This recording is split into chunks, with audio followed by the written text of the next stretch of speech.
अस्सलाम वालेकुम दोस्तों, आज के सियासतनामे में खुश आमदीद। मुझे उम्मीद है आप जहाँ भी होंगे खैर वाफिस से होंगे। आज के सियासतनामे में जो खबरें शामिल होंगी सबसे पहले है 22 अगस्त का जलसा इमरान खान साहब ने मुलतवी कर दिया है।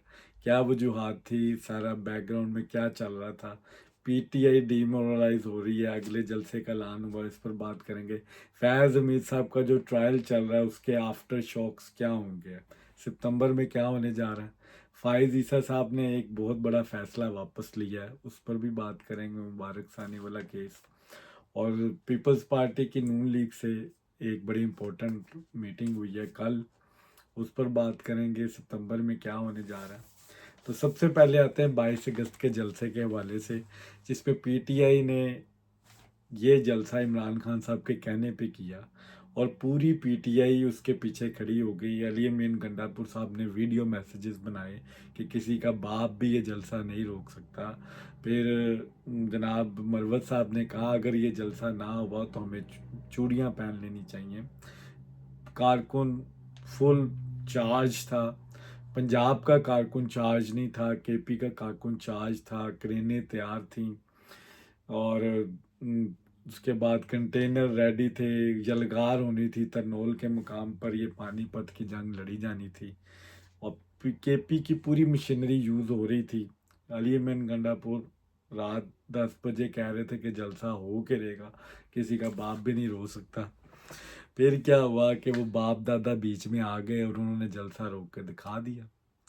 रात को जो मेरी इतलात के मुताबिक रात को ये फैसला हो गया था कि जलसा नहीं होना, करने नहीं देना। अब 3-4 मिथ्स इसमें आई हैं।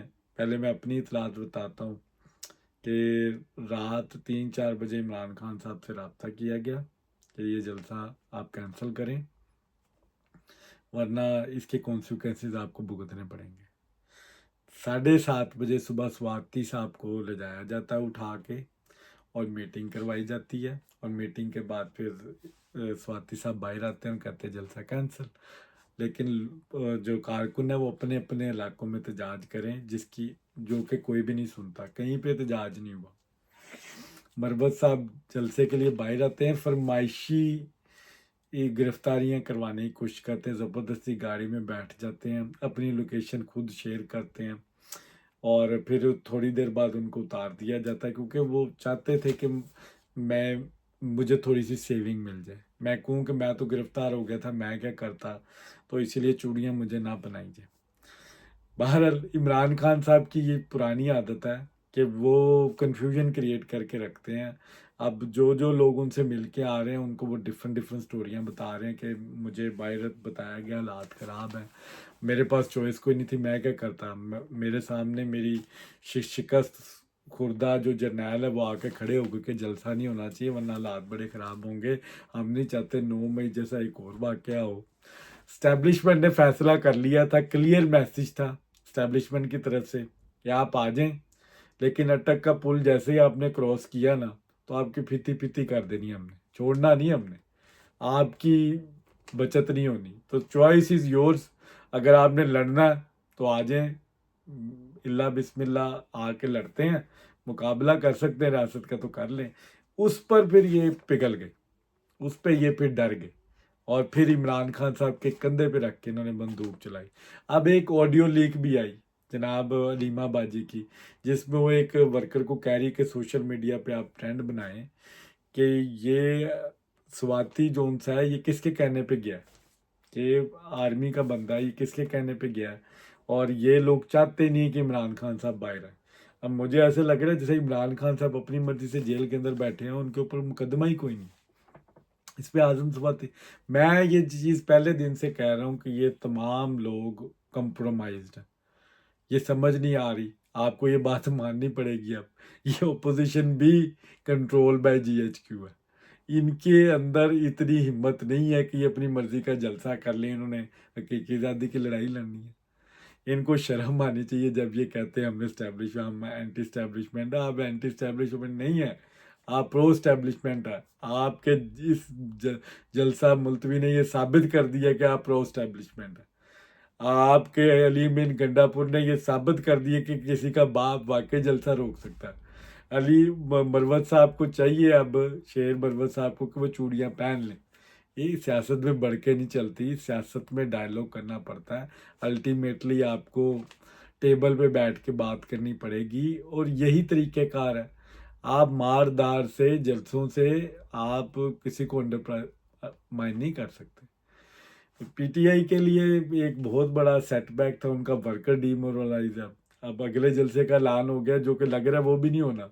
अगली डेवलपमेंट इससे और खतरनाक होने जा रही है। सितंबर में फैज़ अमीर साहब का ट्रायल चल रहा है, और फैज़ अमीर साहब ने जो इंकशाफात करने हैं वो आप हैरान रह जाएंगे कि वो वादा माफ कुआ बन सकता है इमरान खान साहब के अगेंस्ट। क्योंकि फैज़ अमीद एक कमज़ोर बंदा है। कमज़ोर बंदा मैं इस सेंस में कह रहा हूँ कि वो इक़्तिदार के लिए कुछ भी कर सकता था। वो जब इमरान खान के साथ था तो उसकी कोशिश थी कि मैं जो काम कर रहा हूँ, जो मैं परफॉर्मेंस दे रहा हूँ, उस बेसिस पे मुझे आर्मी चीफ बनाया जाएगा, और वो लिस्ट में भी था, इमरान खान साहब की गुड लिस्ट में था।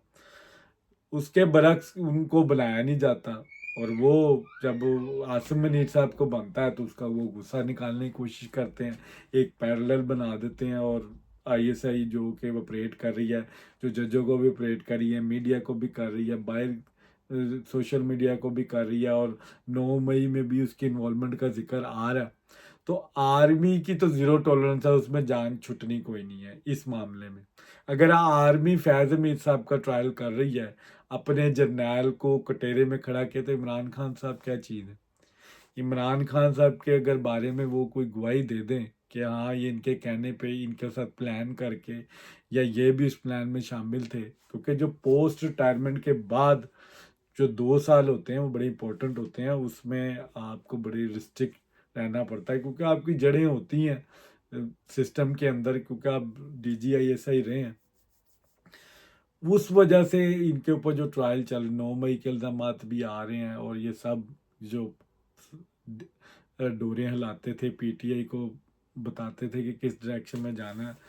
और इमरान खान साहब भी परेशान है इस मामले में कि जब से वो फैज़ अमीर साहब गिरफ्तार हुए हैं वो चुप हैं।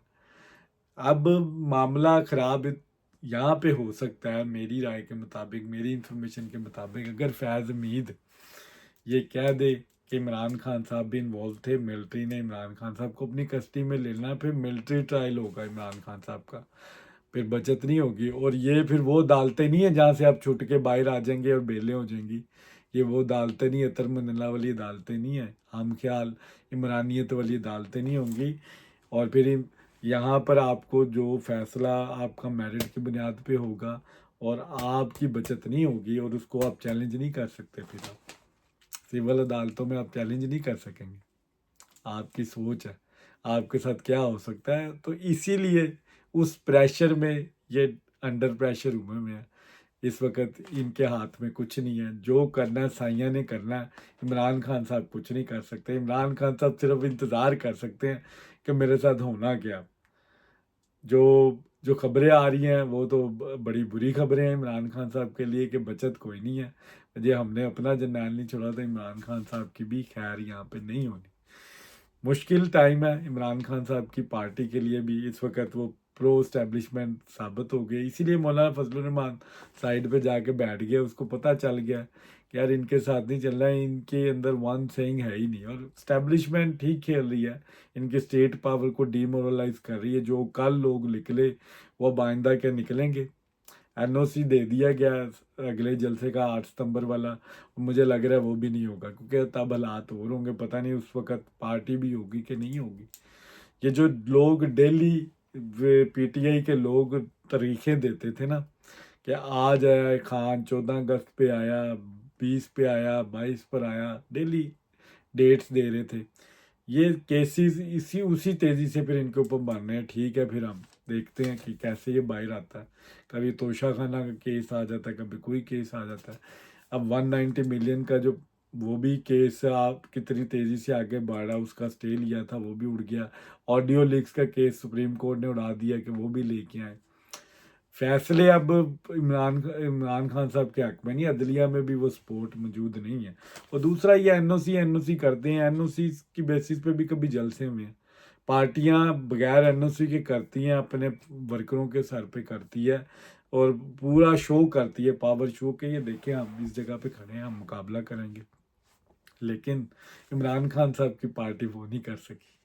अभी वो उनका अपना वर्कर गालियां निकाल रहा है, मैं वीडियोस देख रहा हूँ, इतनी इतनी गंदी गालियां निकाल रहा है कि ये इसका शिकार ये खुद हुए हैं, ये गालम गलोच का। ये जो कहते थे हमने शऊर दे दिया है और हमारा वर्कर जो आज़ाद है वो जिस पे मर्जी भूखे, वो इन्हीं पे अब भूख रहा है, इनका मजाक बना हुआ है। अब इनके पास कोई जस्टिफिकेशन नहीं है कि ये क्या जस्टिफिकेशन पेश करें। मुश्किल टाइम है ये। 8 सितंबर वाला जलसा ही मुझे लगता नहीं कि होगा। इस्टेब्लिशमेंट किसी और मूड में है, लेकिन गुड चीज़ यहाँ पे ये है कि इनका कहीं ना कहीं किसी लेवल पे राब्ता हुआ है और ये इसी पे खुश है कि हमें कहा गया कि इनकार कर दो वरना कुट पड़ेगी। अब देखते हैं कि आगे क्या होता है।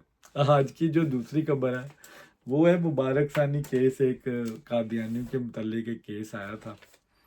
उसमें सुप्रीम कोर्ट से कुछ ऐसी बातें कर दी जिससे उलमा कराम बड़े नाराज़ हुए। अब वो उलमा कराम ने एहतजाज किया, फिर फ़ायज़ ईसा साहब ने उलमा कराम को बुलाया, उनसे बातचीत की, अपने फैसले को रिविजिट किया। अब जितनी भी दीनी जमातें थीं उन्होंने इस फैसले को तस्लीम किया, शुक्राने के नफल अदा किए, और एक मज़ीद मुल्क में जो बिगाड़ पैदा हो सकता था मजहबी, उसको रोका सुप्रीम कोर्ट ने, और ये एक गुड साइन है। मैं इसको पॉजिटिवली इसलिए ले रहा हूँ कि फैसले गलत हो जाते हैं, आपसे गलतियाँ होती हैं। साकिब निसार साहब ने जिस तरह गलतियाँ की, इस फ़ायज़ ईसा साहब को इस बात का क्रेडिट लेना चाहिए, इन्होंने भट्टो केस का फैसला किया, ये ये क्रेडिट फ़ायज़ ईसा को जाता है। और जिस तरह जो फैसले गलत हुए उनको रिविजिट किया जाता है, अपनी गलती मानी जाती है, ये एक अच्छा प्रेसिडेंट है। ये रवायत बरकरार रहनी चाहिए। इमरान खान साहब के केस में भी कुछ फैसले गलत हुए हैं, उनको रिविजिट करना चाहिए, जैसे कि बनी गाला के 2 नंबर एनओसी पेश किए गए, सादक अमीन बताया गया, उनको शो किया गया, गलत फैसला था। ये बात फैज़ जनाब बाजवा साहब को भी पता है, उनसे ये क्वेश्चन भी किया गया, लेकिन फैज़ साहब ने वो फिर इम्प्लीमेंट करवाया, उनको बचाया, लेकिन जहांगीर तरीन साहब को लगवा दिया। तो कुछ फैसले नवाज शरीफ साहब के पनामा केस के हवाले से जो कामा निकला, फैसले गलत हुए, लेकिन आपको रिविजिट करना चाहिए, उसको चेंज करना चाहिए, ताकि अदलिया का वकार बहाल हो। इस वक्त पाकिस्तान में जो अदलिया का जो स्टेटस है वो बहुत ही लो प्रोफाइल पे है। लोग समझते हैं कि इन अदालतों से इंसाफ नहीं मिलता, आम बंदे की बात का। तो at the end of the day dialogue, table talk ही आपका काम आता है, which is good thing. Mubarak Sani case में ये एक अच्छी प्रेसिडेंट सेट हुआ है कि सुप्रीम कोर्ट ने अपने फैसले को रिविजिट किया और इसको चेंज किया। अब आज की जो तीसरी खबर है वो है जनाब पीपल्स पार्टी और नून लीग की एक अहम बैठक हुई है। पीपल्स पार्टी का मसला क्या है, वो एक नाराज़ बहू वाला है, जो शादी तो कर ली है उसने, लेकिन वो नाराज़ है। वो पंजाब में अपना हिस्सा मांगते हैं, उनको दिया नहीं जा रहा।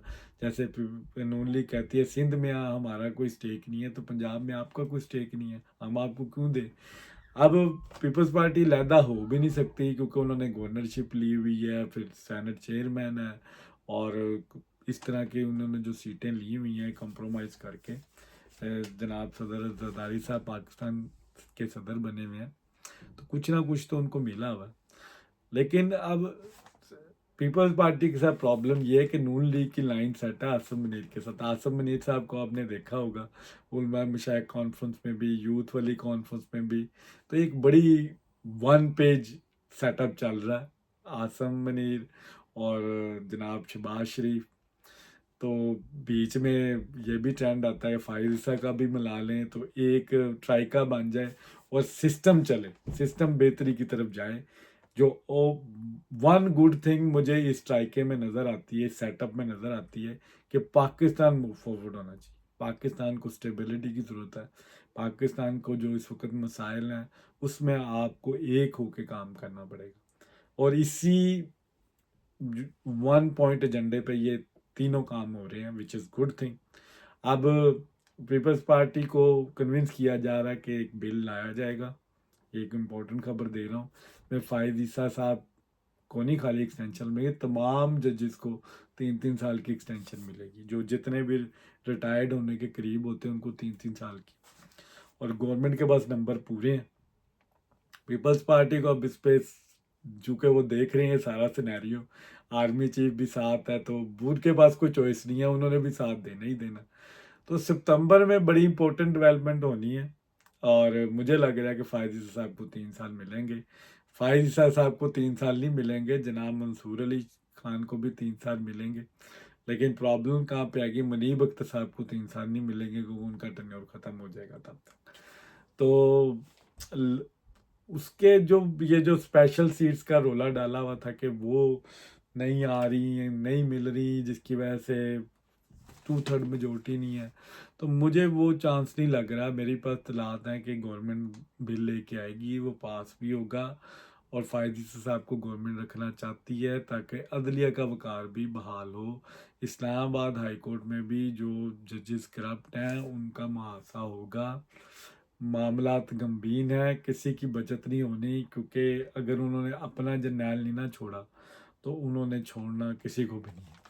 तो ये था आज का सियासतनामा। अगर आपको पसंद आया हो तो लाइक शेयर कमेंट ज़रूर किया करें। आप सबका बहुत बहुत शुक्रिया।